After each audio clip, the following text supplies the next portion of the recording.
ايه ده؟ الواد فؤاد راح فين؟ ايه ده؟ طاقية مين دي؟ طاقية مين دي؟ دي طاقية فؤاد. يبقى هي دي اللي هتوصلني ليه وهتعرفني هو فين.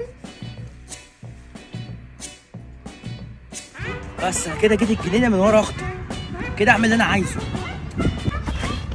ياه ده انا عبت لعب. احسن ما جاتش معايا، عيله بارده. اريح بقى شويه بقى.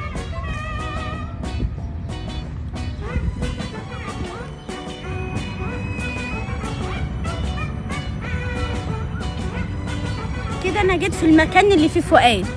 هو هنا في الجنينه، لما ادور عليه اشوفه فين. هو فين الواد ده؟ اهو ده نايم. انت جاي الجنينه لوحدك هنا بتعمل ايه؟ انت ايه اللي جابك؟ انا هربت منك، جيت ازاي؟ يا ابني الهبله، انت اصلا نسيت الطاقيه بتاعتك بتاعت الاخفاء، فهي اللي جابتني هنا. طب وحياة امك يا فؤاد لا اخدها وامشي.